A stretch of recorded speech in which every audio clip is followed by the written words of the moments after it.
হইয়া যাইও না বন্ধু, হইয়া যাইও না। এই যে তুমি বন্ধু সারিরা রেগে আমি বাঁচতাম না। হুমায়ুন স্যার মারা গেছে না, বেঁচে আছে সবার মাধ্যমে। নয়া দিগন্তকে বলতেছি, আমি বিখ্যাত না, আমি এই দেশের প্রত্যেকটা নেত্রকোনা বীরতম সিংহের হানিবাদ খাওয়া সন্তান। ভিক্ষা করছি, আদ্য একবার চাল লইয়া আমি চলছি, আমি খাইছি, ও বাসা করে রয়েছি।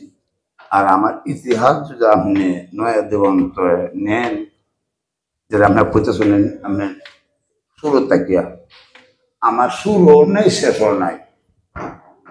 আমি একটা মূর্খের দেশের আমি একটা সাগর। আমার যায় তাই আমি জানি নাকি তাই নাই, আমি বুঝি না। আমার হাজার হাজার গান আছে, হাজার হাজার কিচ্ছার ভালা আছে। আমি যত গান আছে সব প্রচার সব হইলো আমার বাঙাল গান। আমি যখন গান উঠি তখন আনতে যাই। হ্যাঁ, যেমন আমি কি কইলাম ও প্রত্যেকটা গান। হ্যাঁ, কিন্তু আমার গানের নাম নাই আর কি, আমি সাইডে দিছি। আমার শিশু মেশুরে গায়ে চলবো নে, ওখান এইটার মাঝে সুর ডুব করেছে সুর। আর আমার গান নিয়ে কিছু কথা লাগাইয়া, আধুনিক কিছু কথা লাগাইয়া অন্য গীতিকার নাম দিতেছে।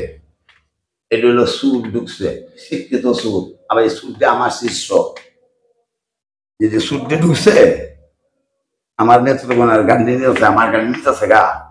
এগুলো আমি তো জেলি রে আমার শরীরে আমার শিষ্য গাইছে, হাত ছেড়ে দেও সোনার দেওয়ারি, হাতে লাগে বেতারি।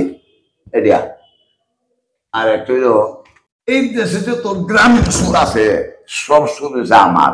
এটি বাঙ্গা সাঙ্গিয়া এরা যে ভাবে বাঙ্গা সাঙ্গিয়া নিতাছে। আর এই দেশে কোনো বেড়া সুর তৈরি করছে না। আমার সুর থেকে, কবিতার থেকে আরম্ভ করে সব আমার সুর থেকে নিতাছে।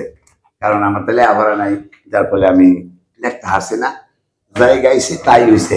আমি বেশ করে করছে অনুমান মনে হয় 40-45টা তৈব আমি গেছি। আর যে আলাপ সালাম আরম্ভ করছে ফাঁকে বাকি হইতেছে। আমি ফাঁকে বাঁকে চাই না, একটা গল্প শুনলে জীবনী লইয়ে শুনতে হবে। আমার গানগুলা শুনে অনেকে স্কুলে গেছে, প্রাথমিক শিক্ষা বাধ্যতামূলক করছেন। হুমায়ুন স্যারের লেখা আমার শুরু করা এই দিন নয়, আরো দিন আছে।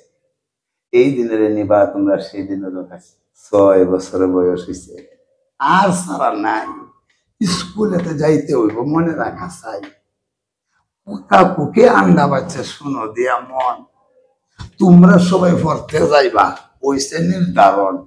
বাংলাদেশে আইন জারি হয়ে গেছে ভাই, স্কুলে না যাইলে জানবা আর সারার নাই। সারের কথা আমার শুরু করা। আর হেমিলনের পাশে বাজাইয়া একদল ফুলাবান অন্ধকারে থেকে আরো আনছিলাম আমি দিচ্ছি।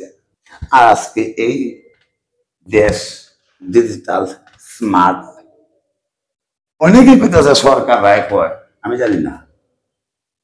আমরা করছি ডিজিটাল ভেবে, আমরা করছি, অ্যাকচুয়ালি এরা করছেন। আমার ছেলে মেয়েরা করছে, যারা স্কুলে গেছে লেখাপড়া করছে, এরা ডিজিটাল মানে স্মার্ট বানাইছে। ধন্যবাদ নয়া দিগন্ত।